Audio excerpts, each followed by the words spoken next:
अरे अरे बस करो, बहुत हो गया नहाना, अब घर चलते हैं, मुझे तो ठंड लगने लगी है। उसका इतना कहना था कि समायरा और नूर ने हाथों से ही उसके ऊपर पानी डालना शुरू कर दिया। तू बहुत जल्दी उकता जाती है, आज तुझे जाने नहीं देंगी। जब तक हमारा दोनों का मन नहीं भर जाता पानी में खेलने से, तब तक तू भी नहीं जाएगी। अभी समायरा इतना ही बोली थी कि नूर को पानी के अंदर किसी की आहट महसूस हुई, जिससे उसके चेहरे का रंग उड़ गया। वो थोड़ा पीछे हटी। उसने एक बार समायरा को देखा जो फलक के ऊपर पानी डाल रही थी। नूर की बेचैनी उसको दिखाई नहीं दे रही थी। देखते ही देखते नूर को किसी विचित्र शक्ति ने पानी के अंदर खींच लिया। पानी में तेज शोर हुआ तो फलक और समायरा ने पीछे मुड़ के देखा। अब सिर्फ नूर के बाल ही उनको नजर आ रहे थे, जो पल भर में ओझल हो गए। अरे ये नूर कहाँ गई? नूर कहाँ गई? हाँ नूर कहाँ हो? कहाँ हो तुम? अरे मजाक मत करो, ऊपर आओ। देखो मैं जानती हूँ तुम हमारे साथ मजाक कर रही हो, अब और न सताओ और बाहर आ जाओ, चांद हलक में अटक गई है। समायरा के बोलने का कोई फायदा नहीं था, क्योंकि नूर अब गायब हो चुकी थी। फलक और समायरा ऐसे खड़ी थी जैसे उनका सब कुछ खो गया हो। समायरा हिम्मत से काम लो, इस पानी में कब तक खड़ी रहेंगी? हमको बाहर निकलकर किसी से मदद लेनी होगी। नहीं नहीं, मैं अपनी सहेली के साथ यहाँ आई थी और उसी के साथ बाहर जाऊंगी पानी से। जब तक वो लौट कर नहीं आती तब तक नहीं जाऊंगी। समायरा के सिर पर जैसे पागलपन सवार हो गया। फलक हिम्मत करके उसको पानी से बाहर लाई। मेरी बात ध्यान से सुनो, वो तालाब के अंदर गायब हो गई है। उसके बाल देखे थे मैंने अंत में, ऐसा लग रहा था जैसे वो हमसे कुछ कहने की कोशिश कर रही हो। अब हमारे पास एक ही रास्ता है, हमें उसकी मदद लेनी होगी। उसकी बात सुनकर समायरा जैसे गहरी सोच से बाहर आई हो और उसको कोई तो अपनी सहेली तक पहुंचने का सुराग मिला हो। किसकी मदद? किसकी मदद की बात कर रही हो तुम? वही अघोरी। अघोरी? तुमने सोच भी कैसे लिया हाँ कि हम लोग उस अघोरी की मदद लेंगे? दूसरा कोई रास्ता है तुम्हारे पास? नहीं, पर उसको लेके ही अब घर जाएंगे, उसके पहले नहीं। अभी अघोरी के पास चलते हैं, इससे पहले गांव में ये बात फैल जाए। समायरा फलक को लेकर वहाँ से निकल चुकी थी। रास्ते में समायरा के पिता उन्हें मिले। अरे बेटा कहाँ जा रही हो तुम? अरे कब से तुमको ढूंढ रहे हैं। बेटा जी, खबर भी है आपको? क्या बोल के निकली थी आप घर से? याद है या फिर आपको याद दिलाएं हम? पिताजी याद है, बोल के निकली थी कि कल मेरा विवाह है, आज सहेलियों के साथ आखिरी शाम थी। हाँ तो बेटा जी अब बिता ली ना आखिरी शाम, चलिए अब घर चलें। तू चाचा के साथ जा, ब्याह की तैयारी कर, नूर को मैं ढूंढ के लाती हूँ। तुम्हें अकेले नहीं जाने दे सकती, मैं भी चलूंगी। पर कैसे? कल ब्याह है तुम्हारा, घर वालों को, बाकी के लोगों को क्या जवाब दोगी? वो देख लेंगे। हाँ ये क्या बातें हो रही भाई खुसुर फुसुर। हाँ चलो घर चलो।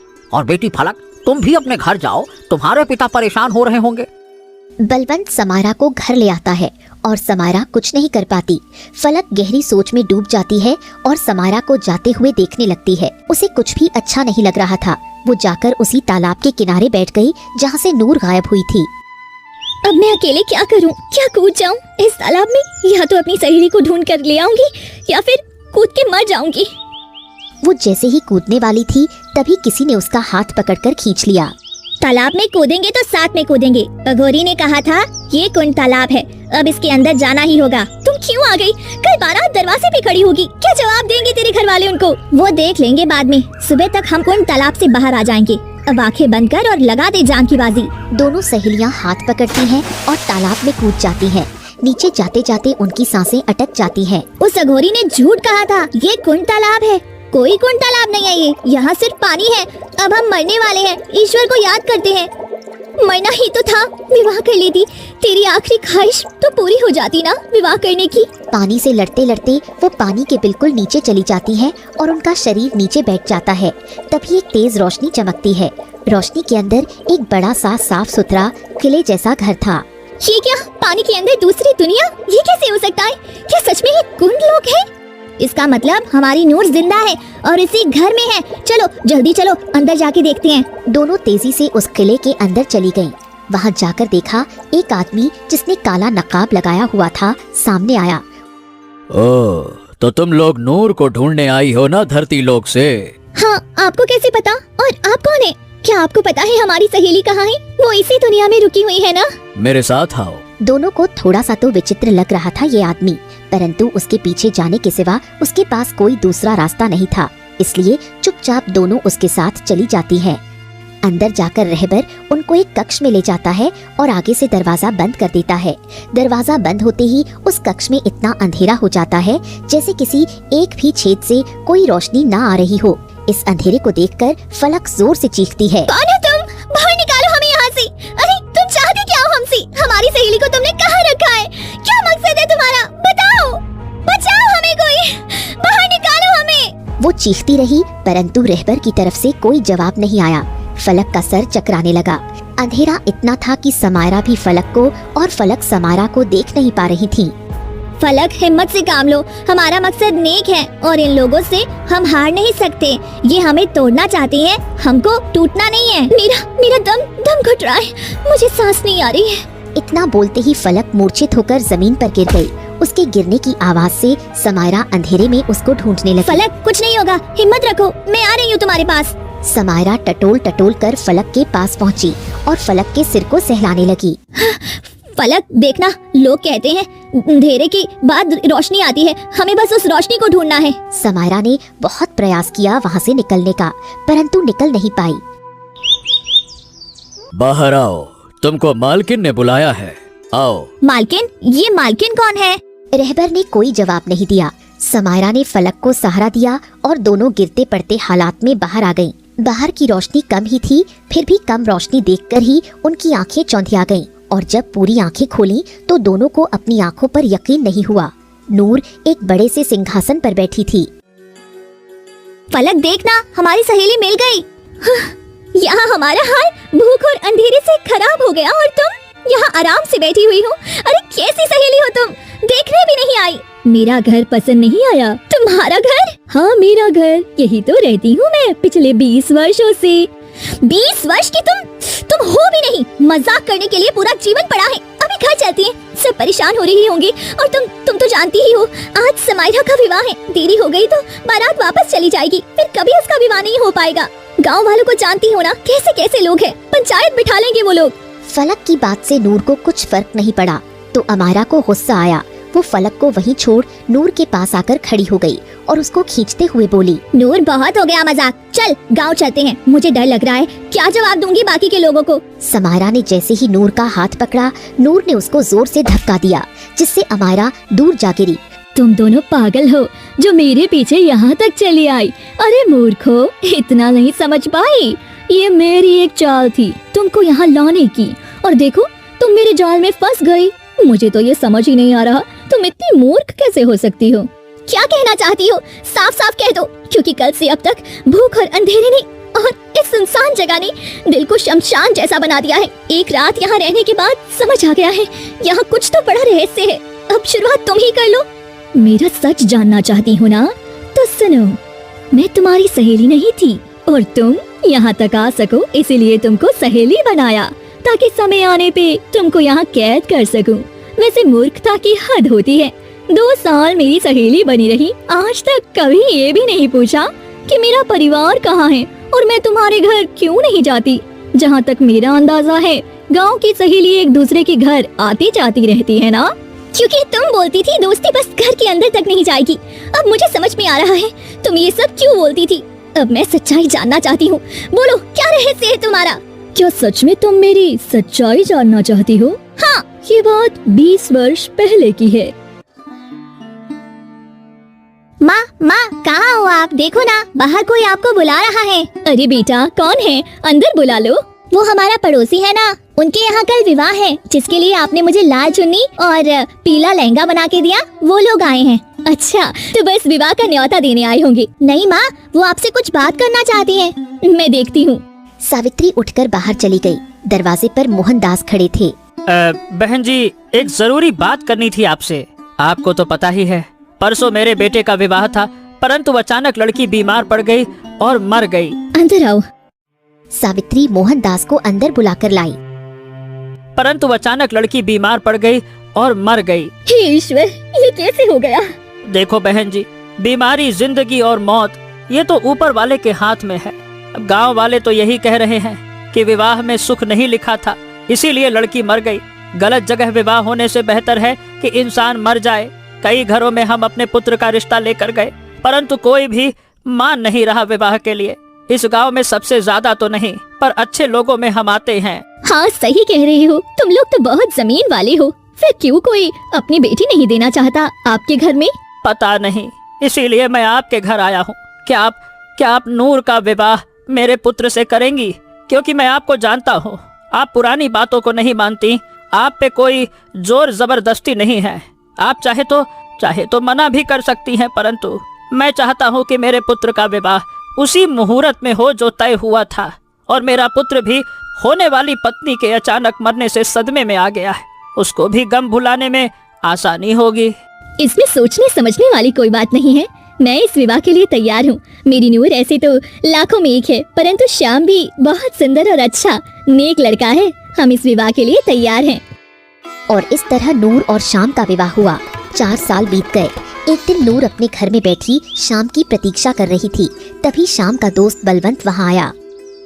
अरे भाभी, आप अपने घर का रास्ता भूल गई हैं क्या? बिल्कुल सामने घर है और कभी घर भी नहीं जाती हैं। आपकी माँ बोल रही थी एक दिन मेरी पत्नी से। क्या बताऊं भैया, श्याम जी देर से घर लौटते हैं, सुबह सुबह निकल जाते हैं, घर में कोई नहीं होता है। इतनी बड़ी हवेली है, अब मैं घर जाऊं तो इस घर में कौन रहेगा?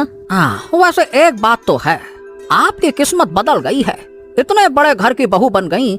आपके यहाँ तो अनाज भी 6 महीने का 12 महीने खाना पड़ता था। सच कह रहा हूँ ना? नूर को ये सारी बातें अच्छी नहीं लगी, फिर भी उसने कुछ नहीं कहा। वैसे भाभी, आपके दिल में कभी ख्याल नहीं आता कि इतने सारे पैसे लेकर कहीं भाग जाएं? अरे ये मेरे पति हैं, मैं उनके पैसे लेकर कहाँ भागूं? उनका जो है वह मेरा अपना ही है, मेरे अलावा उनका कोई भी नहीं है। बाबूजी भी जब से गए हैं तब से सारी जिम्मेदारी इन्हीं के ऊपर आ गई है। बलवंत वहाँ से चला गया और घर आकर अपने छोटे भाई सोहम से सारी बात कही। क्या कहना चाहते हो? साफ साफ कहो आप। अरे सोचा था कि नूर से विवाह करूंगा, पर नूर की माँ ने सही जगह हाथ मार लिया। समय से पहले ही श्याम से उसका विवाह कर दिया। अरे जब तक हम खाने कमाने लायक हुए तब तक श्याम ने बाजी मार ली। नूर, अरे नूर जैसा उसका नाम है ना, उससे भी कहीं ज्यादा नूर है उसके चेहरे पे। हमारी पत्नी तो ऐसी लगती है उसके सामने जैसे नौकरानी हो। अरे भाई देखो, जिसके पास जैसा धन वैसी तकदीर। अब जितना हमारा काम है ऐसी हमें पत्नी मिल गई। और वैसे भी माँ मेरा विवाह करने को बोलती थी नूर से। आप क्यों इतना चल रहे हो? मुझे तो कोई फर्क नहीं पड़ा नूर से, उसके विवाह से, उसके पति से। आपको क्यों इतना पड़ रहा है? अरे देख, तेरा विवाह करने का माँ बोलती थी, बड़ा मैं था। इसीलिए विवाह के बारे में कि नूर से मेरा विवाह हो जाए मैं ही सोचता था। मैंने ही सपने पाल के बैठे थे, क्या कहूँ मैं। बलवंत अजीब सा मुंह बनाकर बाहर की ओर चला गया। वो अपनी जलन को छुपा नहीं पाया। कुछ तो चल रहा था उसके मन में।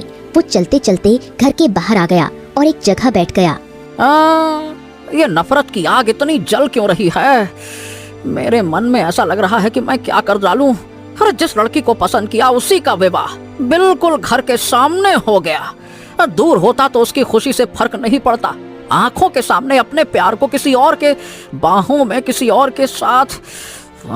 तभी उसकी नजर श्याम पर पड़ी, जो बड़े सुकून से घर की ओर जा रहा था। ये होता है सुकून। हाँ, जब पैसा और पत्नी दोनों अच्छे हों तो मर्द के चेहरे पर सुकून उभर ही आता है। ससुरा, ये सुकून तो हमें कभी नसीब नहीं होगा। घर जाओ तो हमारी पत्नी की शक्ल कुछ तो बुरी है ही, और कुछ वो बुरी बना लेती है मुझे देख के। अब इंसान करे तो करे क्या? इंसान अपना दुख तो सह ले, पर ससुरा इस श्याम का सुख सहा नहीं जाता मुझसे। बलवंत अपना गुस्सा सह नहीं पाया। वो अपनी जगह से उठा और उसने श्याम के सिर पर एक ईंट से वार किया, जिससे श्याम एक बार में ही गिर गया। बलवंत का गुस्सा इतना बढ़ गया था कि उसको ये पता ही नहीं लगा कि वो क्या कर रहा है। देखते ही देखते उसने श्याम के सिर पर कई बार ईंट से वार किया और श्याम मर गया। उधर नूर अपने घर के द्वार पर खड़ी अपने पति के आने का बेसब्री से इंतजार कर रही थी। आज इतना समय हो गया, अब तक तो आ जाना चाहिए था श्याम जी को। मुझे बहुत फिक्र हो रही है, वो तो कहीं रास्ते में रुकते भी नहीं है। एक बार देख के आती हूँ गांव के बाहर, जब तक आएंगे नहीं मुझे चैन नहीं मिलेगा। नूर का दिल अब पूरी तरह से बेचैन था। वो घर से निकलकर गांव की गलियों से होती हुई गुजरने लगी। उधर बलवंत श्याम के पास खड़ा सोच रहा था। ईश्वर, ये मैंने क्या कर दिया? ये तो ससुरा मर गया, अब मैं क्या करूँगा? अरे छोड़ो इसको, भागो। वो उसको छोड़कर भागने लगा। तभी नूर भागते हुए आई। बलवान, तुमने मेरे पति को मार डाला। अरे ससुरा श्याम तो मारा गया, नूर ने भी देख लिया। अब तो ये मुझे सजा दिला कर रहेगी। अब मैं क्या करूं, क्या करूं, क्या करूं, क्या करूं? ऐसा नहीं हो सकता, आप मुझे छोड़ के नहीं जा सकते। मैं आपको खो नहीं सकती। आपके सिवा मेरा दुनिया में कोई भी नहीं है। मेरा सुहाग गुजर नहीं सकता। उठिए, उठिए। उठिए। हाँ, अभी ये जब तक अपने विलाप में है तब तक तो ठीक है। जब ये होश में आएगी तो मुझे सजा जरूर दिलाएगी। इसका कुछ ना कुछ तो करना पड़ेगा, करना पड़ेगा। क्या करूं, क्या करूं, क्या करूं? वो भागकर सोहम के घर आया। हाँ, सोहम! अरे सोहम, दरवाजा खोल! अरे सोहम, दरवाजा खोल! अरे कौन है इतनी रात को? अरे दरवाजा खोल जल्दी से, आवाज मत कर, जल्दी आ। क्या हुआ भैया? आप इतने घबराए हुए क्यों हो? मैंने श्याम का खून कर दिया। क्या? क्यों?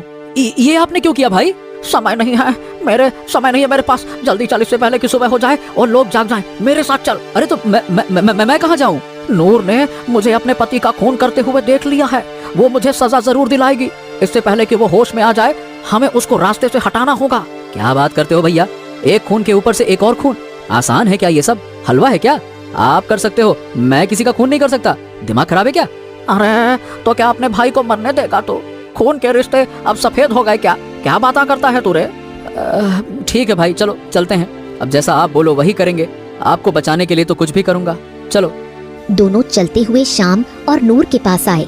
नूर उनको देखकर अपनी जगह से खड़ी हो गई। बलवान, तुमने मेरे पति को मार डाला। तुझे जिंदा नहीं छोड़ूंगी मैं। मेरे पति का क्या कसूर था, मुझे ये तो बता दे। कसूर कुछ नहीं था, बस मैं जल्दी गुस्से में आ जाता हूँ नूर। आज भी गुस्सा सर पे चढ़ गया और उसमें तुम्हारा पति मर गया। सच कहता हूँ नूर, उसको मारना नहीं चाहता था, परंतु जब गुस्से में होता हूँ ना, मैं आपा खो देता हूँ। राजा के पास जाऊंगी, अपने पति के लिए इंसाफ मांगूंगी। देखो, तुम वहाँ नहीं जा सकती हो क्योंकि इतना बोलते ही बलवंत ने नूर को भी ईंट से मारना शुरू कर दिया। वो अपने पति की लाश को देखकर पहले ही मर गई थी। अब बलवंत ने सोहम के साथ मिलकर उसको घसीटना शुरू किया और तालाब के किनारे ले गए। उसको तालाब में फेंक दिया। भाई, ये मर तो गई होगी ना, पक्का है? अरे इतनी ईंट में तो उसके पति ने दम तोड़ दिया। फिर ये किस खेत की मूली है? ये तो एक लड़की थी। अब एक काम कर, उसके पति की लाश को भी इसी तालाब में डाल देते हैं। उसकी आंखें बंद हो गईं। वो गिरती जा रही थी। गिरते गिरते वो कुंड लोक के किले के द्वार के पास आकर गिरी। उसके गिरते ही एक बूढ़ी औरत दौड़ कर आई। उस बूढ़ी ने देखा नूर के शरीर में कुछ ही सांस बाकी थी। उसका शरीर पूरी तरह टूट चुका था। कुछ जीने की आस भी खत्म हो गई थी और कुछ वो जीना भी नहीं चाहती थी। मुझे इसको बचाना होगा। बुढ़िया नूर को किले के अंदर ले गई और उसके जख्मों पर लेप लगाया, परंतु नूर की हालत बहुत नाजुक थी। अब मुझे अपनी शक्ति का प्रयोग करना होगा। कोई इंसान अधूरी आरज़ू लेके मर जाए तो उसकी आत्मा सुकून नहीं पाती, और ये इस दुनिया में आई है तो जरूर किसी मकसद से आई है। इस तालाब में ना जाने कितने लोग गिरते हैं, यहाँ तक आज तक कोई नहीं आया। बुढ़िया ने आंखें बंद की और कुछ पढ़ने लगी। उसके पढ़ते ही कुछ अक्षर हवा में घूमने लगे और वो अक्षर नूर के जिस्म में समा गए। जो नूर आंख नहीं खोल पा रही थी, उसके जख्म पल भर में गायब हो गए और वो उठकर बैठ गई। कहाँ हूँ मैं? आप कौन है? क्या मैं मर गई या जिंदा हूँ? तेरी मिली हुई जिंदगी के कुछ पल बचे हैं। मैंने तुझे जादुई शक्ति से जोड़ दिया है। अब तू जिंदा रहेगी। जब तक तू चाहे तब तक तेरी जिंदगी चलेगी। तेरी जिंदगी के दिन आज से रुक गए।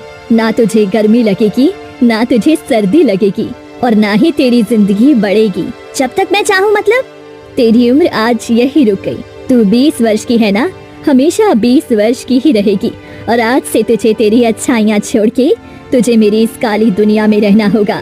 यहाँ दुनिया जैसा तो नहीं है। रोशनी, सुंदरता और स्नेह, नफरत, परंतु शक्ति है जिससे जो चाहे तो छीन सकती है। अब मुझे रोशनी में रहकर भी क्या करना है? मेरी जिंदगी की रोशनी मेरे पति के साथ खत्म हो गई। अब से मेरा एक ही मकसद है, उस बलवंत का अंत। और उसके बाद मैं इस अंधेरी जगह की मालकिन बन गई और धरती पे आ गई। तुम लोग से दोस्ती की ताकि तुम्हारे दोनों के पिता को वो दर्द दे सकूं जो उसने मुझे दिया था। संतान का दुख सबसे बढ़कर होता है। तुम दोनों को मैं यहाँ इसीलिए लाई ताकि तुम भी वो कह सको जो मैंने 20 साल कहा। पिताजी ने ये सब किया तुम्हारे साथ, तो 20 वर्ष तुम इस अंधेरे में रह रही हो। हमारी एक रात में इतनी खराब हालत हो गई तो तुम्हारा क्या ही हाल हुआ होगा। मुझे ये कहते हुए शर्म आ रही है। सोहम, मेरे पिताजी, अब हम इससे आगे क्या कहें? तुम चाहो तो हमें अभी के अभी मार सकती हो, परंतु क्या पिताजी को एहसास भी है जो उन्होंने नूर के साथ किया है? मुझे नहीं लगता उन्हें एहसास भी होगा। वहीं बलवंत तालाब के किनारे खड़ा हुआ था। अघोरी उनके साथ था। तुम दोनों की बेटी आई थी मेरे पास। वो इस दुनिया में जाना चाहती थी। मैंने मना भी किया परंतु वो नहीं मानी। मेरे द्वार पे बेटी की बारात खड़ी हुई है। मेरी बेटी के भतीजी इस दुनिया में चली गई जो मैंने 20 वर्ष पहले किया। वो आज मेरे सामने आकर खड़ा हो गया। अब मैं क्या करूं? अपनी पत्नी को, बेटी के ससुराल वालों को क्या जवाब दूंगा? मैं क्या जवाब दूं? भैया, अब गलती की है तो सुधारना तो पड़ेगा। अरे कैसे सुधार लूं गलती? कैसे सुधार लूं गलती को? नूर तो मर गई है। वो जिंदा होती तो उससे माफी मांग लेता। नूर जिंदा है और वही तुम्हारी बेटियों को अपनी दुनिया में ले गई है। अब वो तुम्हारा बदला तुम्हारी बेटी से लेगी। हाँ, वो जिंदा है पर कैसे जिंदा है? अघोरी ने सारी बात बलवंत को बता दी। हाँ, अब मुझे अपनी बेटी को बचाना है तो मुझे उस कुंड लोक में जाना होगा। अपनी बेटी को नहीं खो सकता। नूर से माफी मांग लूंगा। वो बहुत अच्छी है, उसका दिल बड़ा है, वो मुझे माफ कर देगी। मैं भी आपके साथ चलता हूँ। मेरी भी बेटी वहीं पे है। दोनों कुछ ही देर में कुंडलोक पहुँचे और नूर के पैरों में गिर गए। हमें माफ कर दो, हमें माफ कर दो। हमसे गलती हो गई थी। जो हमने किया वो जानबूझ के नहीं किया। बलवंत को अपने पाँव में झुका देख नूर को वो 20 वर्ष याद आ गए। एक एक पल कैसे जिए थे उसने ये दिन। वो गहरी सोच में थी। तभी बलवंत ने नूर के पैरों को खींचकर उसको गिरा दिया और उसके बाल पकड़कर बोला, अरे तुझे क्या लगा कि तू उस दिन जिंदा बच जाएगी और मेरी बेटियों को यहाँ ले आएगी और मैं तेरे पाँव में बैठ के भीख मांगूंगा? नहीं, मुझे पता था कि तू कितना घटिया इंसान है। जो तूने किया उसका तुझे अफसोस नहीं, खुशी होगी। आज तो तेरा अंत होगा। बलवंत ने उसका मुंह भींचने की कोशिश की। तभी समायरा ने रहबर से तलवार ली और उसी तलवार से अपने बाप का गला काट दिया और खुद भी घुटनों के बल बैठ गई। मैंने एक बेटी का फर्ज तो नहीं निभाया, परंतु एक इंसान का होने का फर्ज निभा लिया है। नूर, तुम्हारे साथ जो हुआ वो मैं लौटा नहीं सकती, परंतु आज से सारी जिंदगी इसी अंधेरे में रहूंगी और खुद को सजा दूंगी, ये सोच के कि जैसा कोई करता है उसका बदला इसी जन्म में उसकी संतान चुकाती है। 20 वर्ष में मैं भी बुरी तरह टूट चुकी हूँ, हर गम को सहते हुए। इन कुछ दिनों में तुमने मुझे सहेली का प्यार दिया। वो प्यार अपने साथ ले जाना चाहती हूँ और इससे मुक्ति पाना चाहती हूँ। अब अपने पति से मिलना चाहती हूँ। नूर ने वही मंत्र पढ़े जो बुढ़िया ने पढ़े थे और धीरे धीरे उसके अंदर से वो अक्षर निकल गए और नूर ने दम तोड़ दिया। उसकी दुनिया खत्म हो गई। सोहम, फलक और समायरा तालाब के बाहर धरती पर आ गए। अचानक हम यहाँ कैसे आ गए? वो दुनिया उस बुढ़िया ने नूर को दे दी थी। अब नूर ने खुद के लिए मौत को चुना, जिससे वो दुनिया खत्म हो गई और हम बाहर आ गए। बेटियों, मुझे माफ कर दो। मैं सही बताऊं, मैं भैया की बात में आ गया था। फलक और समायरा जैसे सोहम की बात सुन ही नहीं रही थी। उनकी आंखें उसी तालाब में नूर को ढूंढ रही थी, जैसे उनकी पूरी दुनिया उसी तालाब में खत्म हो गई हो। उनकी आंखों से आंसू बह रहे थे। Hello friends, welcome to my YouTube channel. तो दोस्तों, आज हम बात करेंगे ओवाई डाटा के बारे में। ओवाई डाटा क्या होता है, इससे आप कैसे समझ सकते हैं कि मार्केट में कहाँ पे सपोर्ट है और कहाँ पे रेजिस्टेंस है। तो ओवाई डाटा हमारे लिए बहुत ही इंपॉर्टेंट होता है। अगर आप लोग ऑप्शन ट्रेडिंग कर रहे हैं इंडेक्स वगैरह में, तो इसमें आपको एकदम पता होना चाहिए कि सपोर्ट और रेजिस्टेंस कहाँ पे है, कहाँ पे कितने कॉन्ट्रैक्ट ओपन है, क्या हो रहा है, चेंजेस, ओपन इंटरेस्ट क्या है, ये सब टोटल मैं आपको इस वीडियो में बताऊंगा। ठीक है, आपको इस सब के बारे में पता होना चाहिए। बहुत से बिगिनर्स को क्या इस सब के बारे में कुछ पता ही नहीं होता है, इसलिए वो क्या करते हैं, लॉस। ठीक है, तो मैं यहाँ से आपको बताता हूँ। तो आप लोग से रिक्वेस्ट है, आप लोग चैनल पे नए तो चैनल को आप लोग को सब्सक्राइब कर लेना है। ठीक है, तो देखिए मैं यहाँ से एनएसटी इंडिया की साइट पे आ चुका हूँ। आप यहाँ पे देख सकते हैं मार्केट डाटा है, यहाँ पे ये देखिए मार्केट डाटा है। मार्केट डाटा में जाइएगा तो आपको ऑप्शन चेन मिल जाएगा। ये देखिए ये आपका एक्सपायरी क्या है, 13 जनवरी का है। ठीक है, ये आपका निफ्टी का जो एक्सपायरी है 13 जनवरी का। इसको आप चेंज वगैरह भी कर सकते हैं, तो मेरे 13 जनवरी रहने देता हूँ। और यहाँ स्ट्राइक प्राइस इसको भी आप चेंज कर सकते हैं, तो इसको भी मैं स्ट्राइक प्राइस टोटल अभी कुछ सेम रहने देता हूँ, इसमें कुछ चेंजेस मैं नहीं करता हूँ। ठीक है, तो आप यहाँ पे मैं आपको यहाँ से दिखाता हूँ। ये देखिए यहाँ से फिलहाल मैं इसको हटाता हूँ। ये देखिए तो ये सब क्या है, ये देखिए यहाँ पे आपको दिख रहा है change OI, volume, IB, LTP, change. ये देखिए ये सब क्या है, समझे। जो मेन होगा मैं आपको उसके बारे में बताऊंगा। ठीक है, जो मेन होगा उसके बारे में मैं आपको बताऊंगा। इसको मैं थोड़ा सा यहाँ से ऊपर कर लेता हूँ। ठीक है, ये देखिए आपके सामने में यहाँ पे दिख रहा है। यहाँ पे आपको पता है एक साइड में आपको कॉल, एक साइड में पुट। देखिए ये रहा, मैं आपको यहाँ से दिखाता हूँ। ये देखिए कॉल, ये है कॉल और ये है आपको पुट। ठीक है, और ये बीच में क्या है, स्ट्राइक प्राइस है, स्ट्राइक। ठीक है, जैसे कि 24,100, 24,150। फिर मैं यहाँ से इसको देखिए मैं नीचे करता हूँ। देखिए यहाँ से इसको मैं यहाँ से नीचे करता हूँ तो देख सकते हैं ये आपको जो स्ट्राइक प्राइस है, इधर आप जो पीला पट्टी देख रहे हैं ना, ये हो जाता है इन द मनी।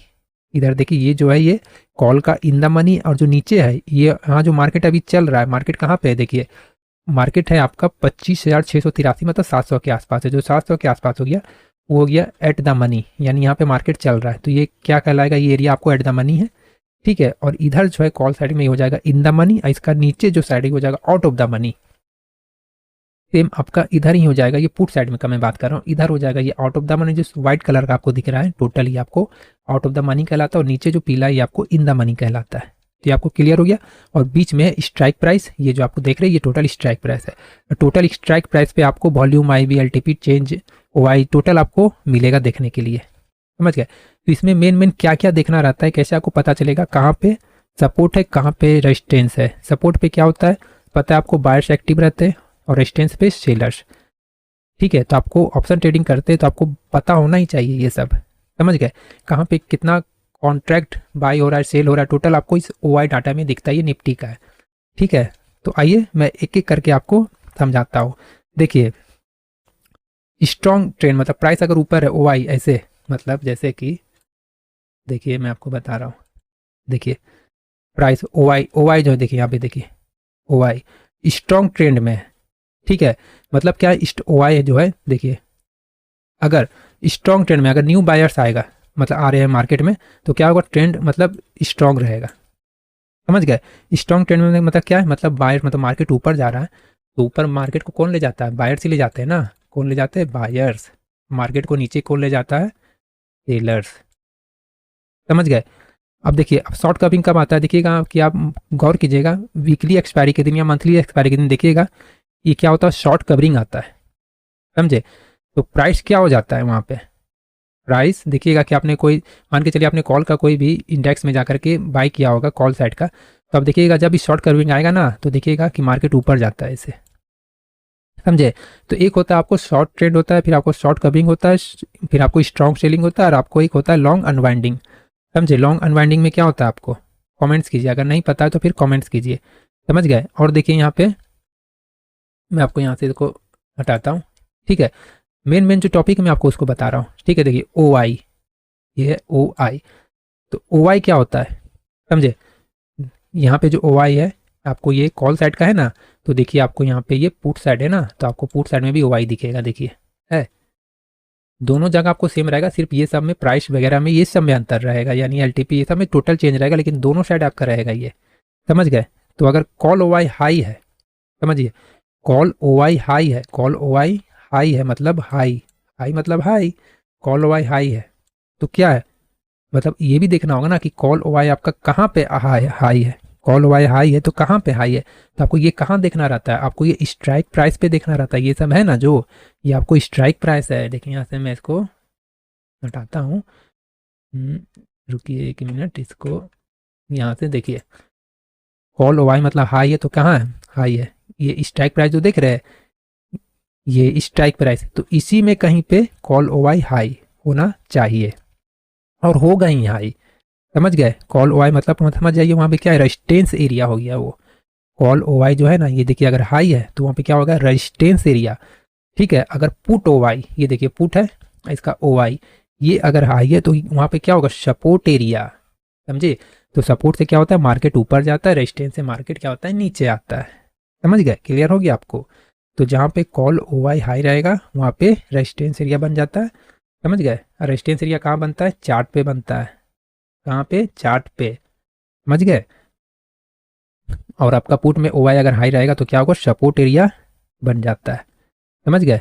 और ये आपको कहाँ पे दिखता है, स्ट्राइक प्राइस। ये मैंने क्या बताया, ये आपको स्ट्राइक प्राइस, समझे। तो आपको देखना है कि ओ वाई जो है ये सबसे ज़्यादा हाई कहाँ पे है। हाई मतलब देखिए, जैसे कि आपका सबसे ज़्यादा हाई है 2,36,000 शायद, यहाँ पे देखिए, या फिर इससे ज़्यादा कहीं, हाँ देखिए 3,16,000 है।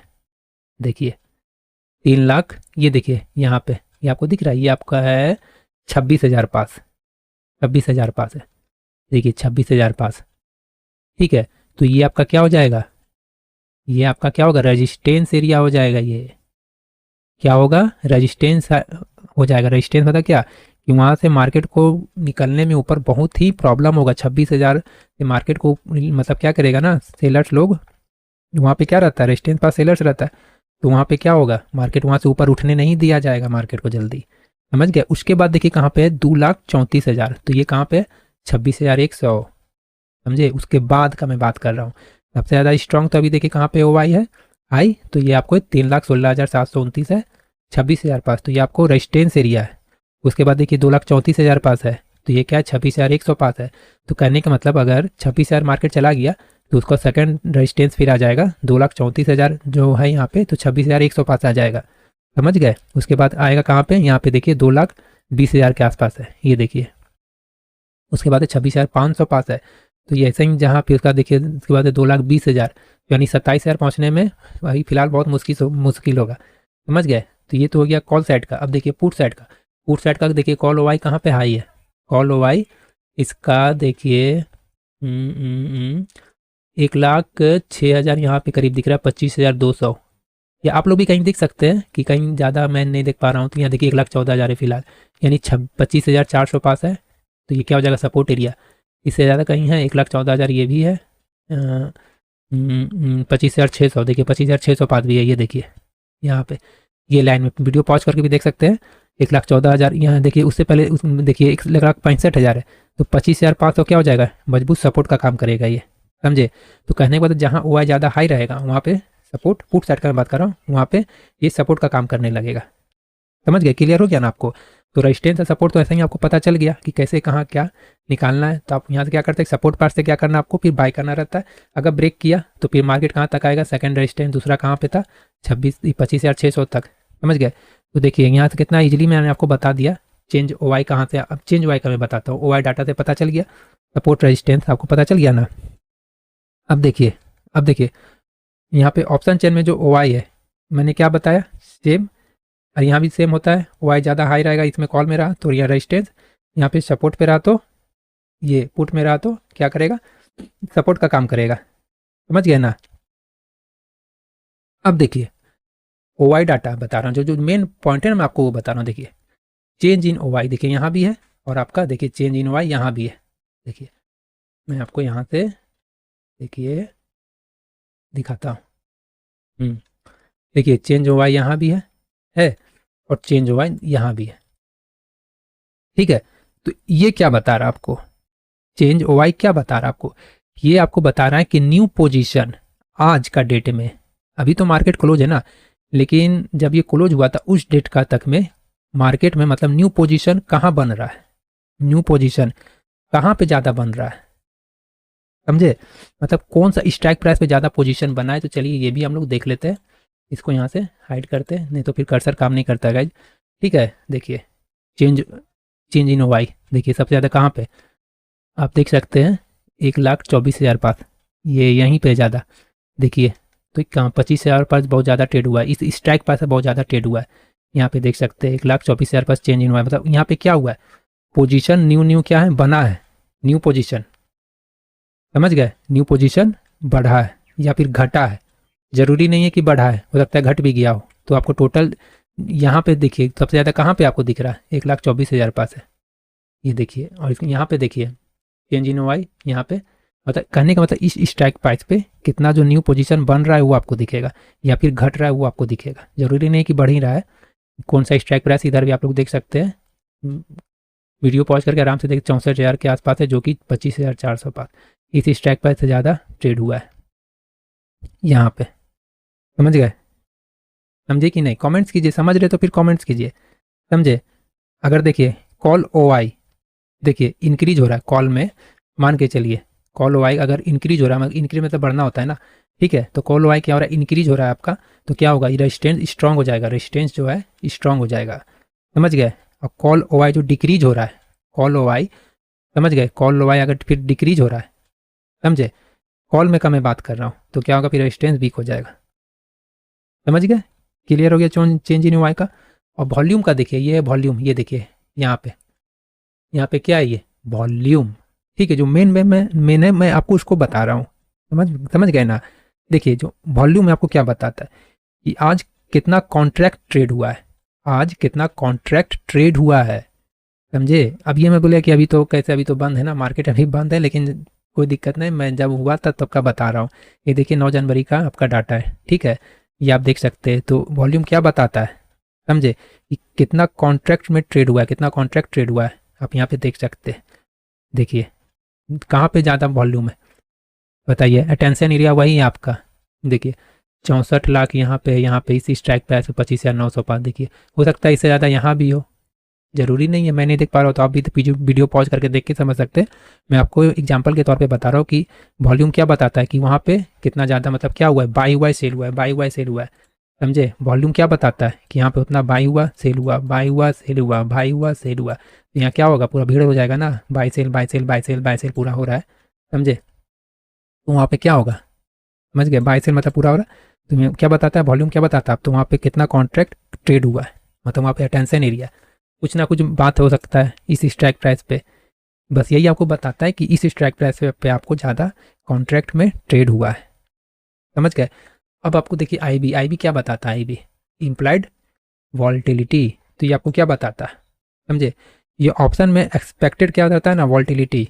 ऑप्शन हम लोग जो ट्रेड करते हैं ऑप्शन ही हो गया ना, ऑप्शन में देखिए आई बी अगर हाई है ऑप्शन महंगा मिलेगा।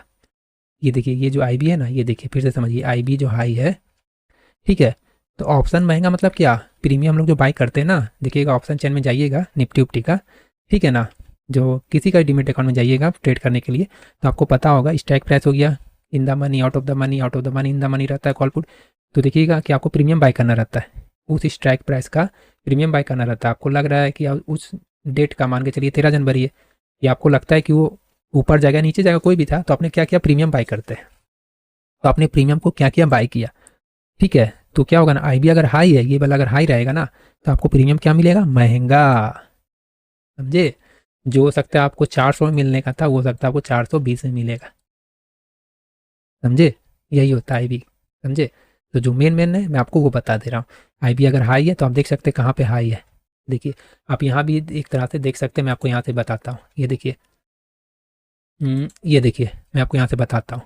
देखिए आपको ही पता होगा, जितना आप डीप इन द मनी में जाइएगा, जितना आप डीप इन द मनी में जाइएगा उतना आपको क्या मिलेगा, आई बी महंगा मिलेगा कि सस्ता मिलेगा, बताइए, कमेंट्स कीजिए, महंगा मिलेगा कि सस्ता मिलेगा, कमेंट्स कीजिए। नहीं समझ में आ रहा तो यहाँ सिंपली है, देख लीजिए आई बी, यहाँ पे देखिए आई बी है, ठीक है।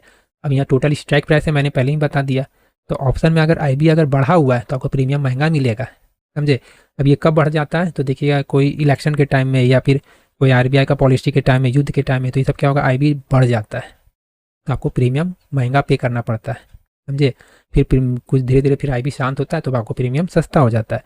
तो आई बी हाई रहेगा तो प्रीमियम महंगा, आई बी सस्ता है तो ऑप्शन का जो प्रीमियम है वो भी आपको सस्ता मिलेगा। अब एल टी पी है, देखिए एल टी पी क्या है, लास्ट ट्रेडेड प्राइस। समझे? ये ऑप्शन का इसमें ज़्यादा कुछ खास नहीं है, ये आपको एल टी पी जो है ये आपको ऑप्शन का लास्ट प्राइस और मतलब सिंपल करेंट रेट है, यही बताता है। समझे? मतलब जो मेन था मैंने आपको ये बताया, सपोर्ट रेजिस्टेंस चेंज हुआ या वॉल्यूम वगैरह है। और आई बी का ही बता दिया, सस्ता जो सस्ता महंगा। समझ गए?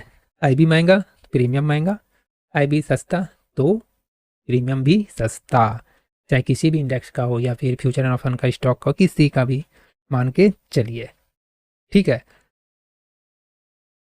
अब देखिए यहाँ पे चेंज, यहाँ भी। तो मैं जो कॉल में बता रहा हूँ ना टोटल पुट में ही काम करता है, ये नहीं कि मैं इधर कर्सर है तो इधर ही बता रहा हूँ, ऐसा मत समझिएगा।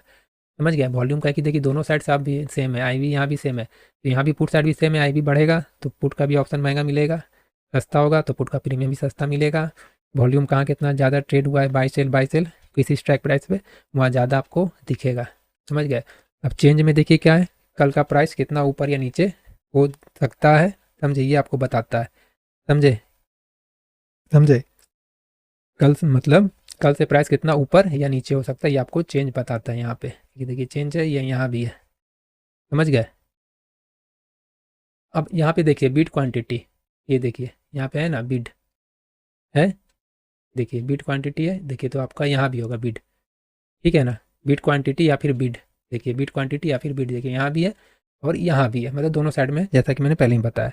तो यहाँ पे क्या है, मतलब क्या है ये, तो बायर्स कितना क्वांटिटी पे है, मतलब बायर्स कितना क्वांटिटी पे है, या फिर यहाँ पे पुट्स में है तो यहाँ पे आपको दिख रहा है, देखिए दोनों में दिखेगा, देखिए देखिए ये आपको दिख रहा है ना। तो पुट्स में कितना मतलब बायर्स मतलब दिखता है, बायर्स कितना प्राइस मतलब क्वांटिटी पे है, समझे, बायर्स कितना क्वांटिटी पे ट्रेड लिया हुआ है, मतलब किस स्ट्राइक प्राइस पे कितना है, क्योंकि बिड तो यहाँ भी है और यहाँ भी है, ठीक है ना। अब स्ट्राइक प्राइस तो यहाँ भी है, तो किस स्ट्राइक प्राइस पे कहाँ कितना मतलब क्वांटिटी पे बायर्स लिया हुआ है वो आपको दिखता है बिड। और आस्क पे क्या दिखता है, आस्क पे दिखता है सेलर, आस्क पे ये देखिए आस्क है, यहाँ भी आस्क क्वांटिटी और यहाँ भी आस्क क्वांटिटी, तो 20 से हो गया क्या आपका बायर्स का दिखेगा आपको कितना क्वांटिटी मतलब लिया हुआ है वो, और आस्क या आस्क क्वांटिटी में आपको दिखता है सेलर्स का दिखता है। समझे। अगर बिड और आस्क का गेप में अगर मतलब गेप अगर ज़्यादा हो, जैसे ये हो गया बिड, ठीक है, और आस्क, देखिए बिड और आस्क का अगर मतलब ज़्यादा गेप हो रहा है ना, तो फिर लिक्विडिटी फिर कम होगा वहाँ पे। समझे।